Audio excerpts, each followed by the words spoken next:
Hello and welcome back, everyone, to StarFox Assault on the Nintendo GameCube for Rocket Rabbit Commentaries. And in this episode, we're going... I'm still coughing. We're going back to Fichina. This is where we lost track of Pigma. Fichina, huh? Just sounds great. like Planet Vegeta. Nah, there's no G in it, nor any V's. But, you know, F-I is effectively the V sound, so... From the look of things, the climate control generators, well, looks like it's been out of order for quite a while. If this blizzard keeps up, the planet will once again become barren. I wonder if this is Pigma's world. How inconvenient that there's a blizzard directly in the area of activity. We have no choice. I'll go down and get the generator back up. Because Fox is a pragmatic protagonist. That is a good point. Among the numerous environments that the R-wing or the aqua submarine or the landmaster, they haven't gone to any icy oh wait, no, Fortuna, right? Fortuna was supposed to be a frozen planet in 64. Never mind.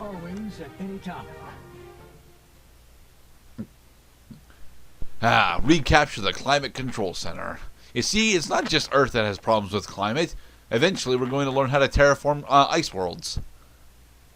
The aperoids have been spotted. Be careful, team. Rob. Oh, look, we're on Hoth. Affirmative. The climate control center is protected by a shield. All right. So I do really like these little these little dialogue head boxes, just like in the classic games. And the only thing, except in this game, I noticed it's just the mouth portion that moves, versus like in the previous games where actually the entire top of the fucking head would move back and forth like a puppet. Careful what you wish for, Falco. Yeah, Falco. All right. The grounded part of Fichina, as Pascal mentions here, is it is kind of bad, to be perfectly honest. It's not terrible, especially once you know your way around. But yeah, you stay with the Landmaster and keep it as healthy as you can. Mostly because there's a lot of larger enemies and cannons around that Fox honestly can deal with the cannons on Bronze quite easily, but the larger enemies he just straight up doesn't have any good answers for. Like that thing. Behold the Scarab Aperoid. This enemy is very notorious for me, specifically because Fox does not have a good answer for it. Well, he seems to be taking him out pretty speedily. No, he's not actually dealing with the Scarab bot.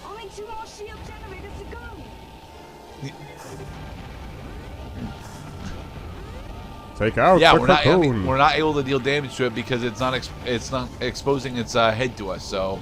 Oh. Bet you can't see much, so study your radar closely. There are lots of enemy swarms. You call this? Yay, we got the life token. All right. You call the this actual radar reason why helpful? we're over here, though, is because a special flag. Yay. Very video gamey. Very video gamey. Well, it is a video game, so it's okay for it to be video gamey.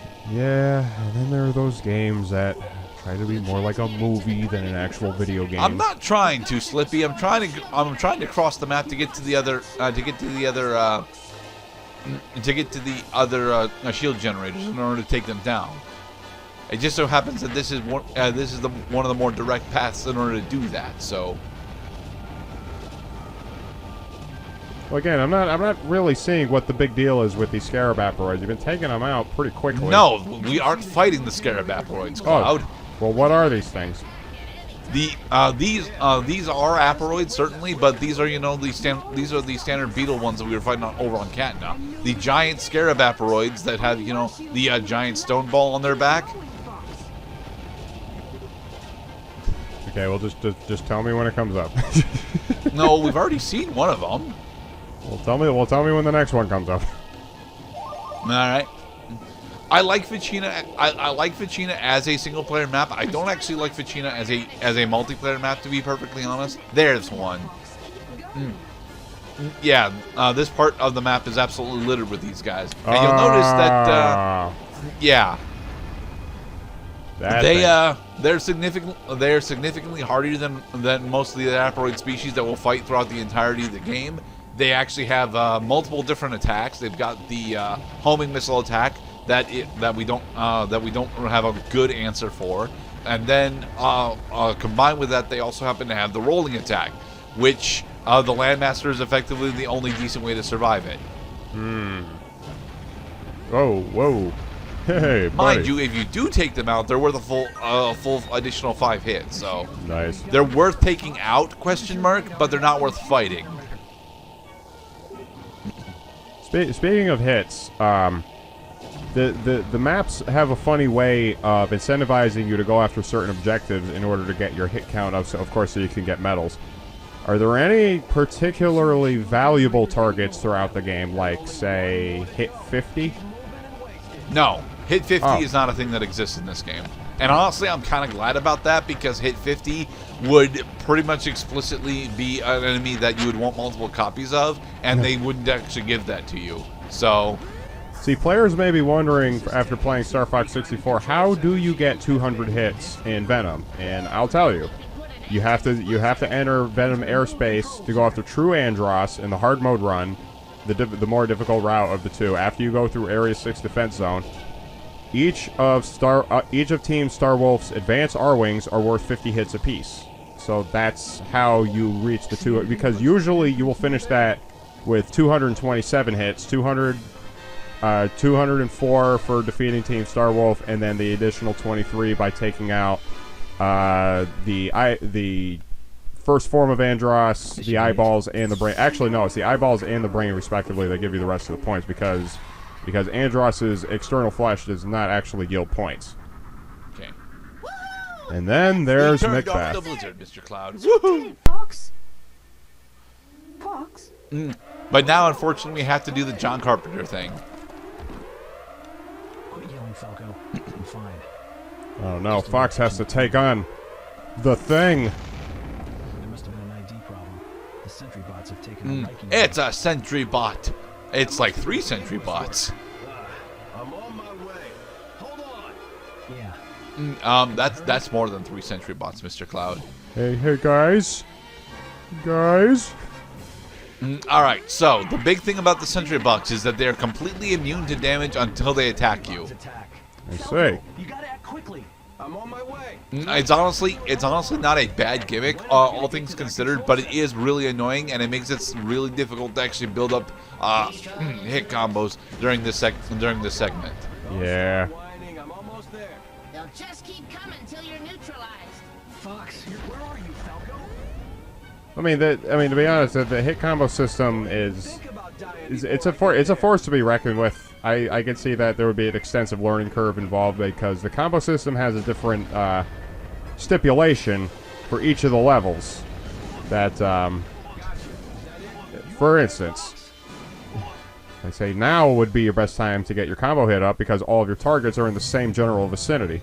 Yeah, but then you have to juggle them actually attacking you and dodging out of the way, which is significantly more difficult than it sounds. Falco crashed. He didn't crash. He landed very poorly. There's a difference. Climb aboard, will you? Well, you got room in there for one more? Well, we don't have room inside the R-Wing, but now we get one of the coolest and most annoying gimmicks in the entire game. He's sitting That we'll be on... revisiting shortly. Hey, sure shot. Alright, so Fox definitely would have just fallen off just then. Oh, yeah. Stupid game. But instead, action hero time. Behold my the plasma cannon. Fucking God. All right, so you're familiar with how classic StarFox likes to have you in real is in fact a rail shooter for the most part. Yeah. Well, this is that still. Falco's got a predestined path that he'll go through for the next 4-ish minutes or so. And your objective is to keep him alive by specifically by using the overpowered plasma cannon in order to build about a 400 hit combo. I say, well, adding to the simplicity is at least we don't have to control where the R-Wing is.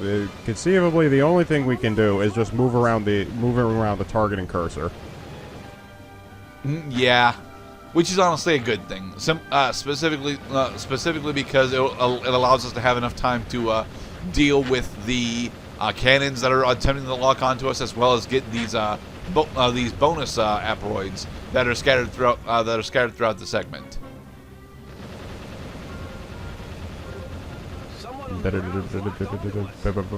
Wait, that was a hit plus 30. Nice. You can, in fact, just press and hold the fire button for a majority of this segment, but I would advise against that, specifically because if you start accidentally targeting either your allies or Falco's ship, then you will actually deal some pretty significant damage to him. So every time you get a multiple of 10 on your combo meter, it adds like a hit plus 30 bonus. Right now, the first combo 10 is plus 5. The second is plus 10, and I think it increases by 5 until you get to the plus 30, and it caps out at plus 30. Nice. Dang, someone on the ground's got a beat on me.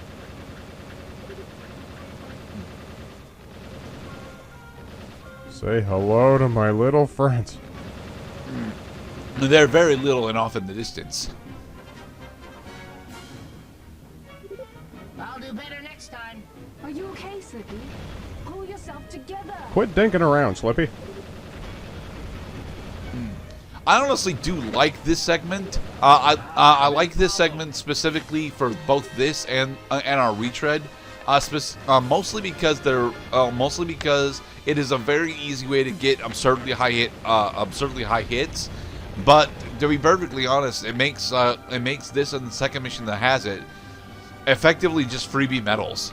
Fox, these guys are all over. Like the only real way to lose out on the medal in bronze for these missions is to do a full map exploration for the special flags, and that is something that you're going to want to do once you actually have the medals. But yeah, as Pascaret mentions here, the hit counter while you're playing doesn't actually mean anything. It's more or less just bragging rights for the segment.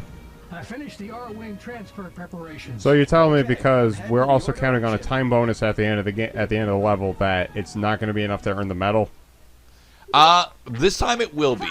Mostly because of how high our hit combo is right now at over 600. I think Fichina needs on bronze. I think Fichina needs a total of 700 in order to actually get the medal. On silver, I think it's 1,000, and on gold, I think it's 1,200. But there are multipliers going up per difficulty. I think silver is 1.2 and gold is 1.5, or maybe it's silver's 1.5 and gold is 2.0.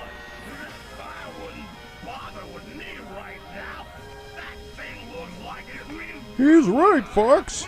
Forget this annoying bastard. We will get to him in the next mission. Instead, We will, actually. Concentrate all of your fire on this diversion. Got it. Thanks, Falco. Remember, he's wrong and he knows it. All right, there we go. Pick up the +2 lasers. Booyah! Sorry, actually, that's only +1 lasers, isn't it? Yeah, it's only +1 lasers. Oh well. We couldn't save the combo. All right, so the gimmick for this fight is that we not only do we have a relatively short time limit, which is honestly pretty generous, but you have to use smart bombs in order to deal damage to it. Thankfully, he only takes 3 smart bombs, and getting additional smart bombs is really simple, as well as the fact that these spores, despite being somewhat dangerous, aren't anywhere nearly as dangerous as they want them to be. That vile Pigma. He won't get away with this. The big thing that you have to worry about, though, is that in order for the cannon itself to actually open to make itself vulnerable, you do have to take down a decent amount of the spores whilst you're flying about. Okay, hold the brake and fire into the chamber. Break.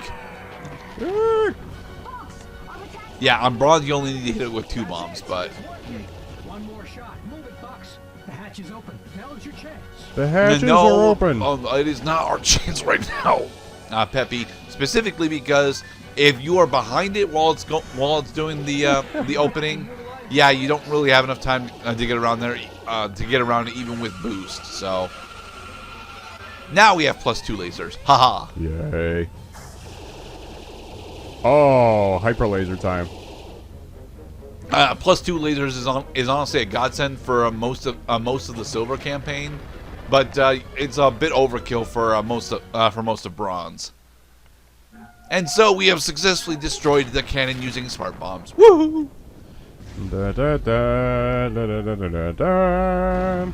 We have destroyed the penis laser. Huzzah! It's not always a penis laser, Mr. Cloud. I know it's not always a penis laser. It's just sometimes they're asking for it. Nicely done, Sam. Yeah. Still, getting attacked by your allies? Man, that's just crazy. Machines are machines, after all.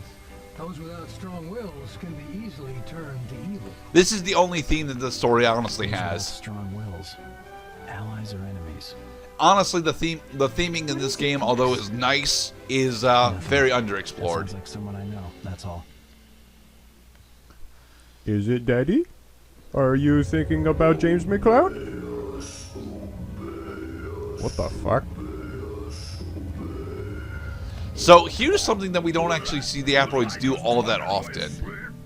No, I won't turn a profit by obeying them.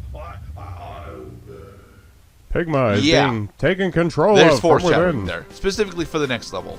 And in the next part, We'll finish our hunt of Pigma. Oh yeah, we only need 600 for this, so yeah. yay. Control center still God damn. nice job.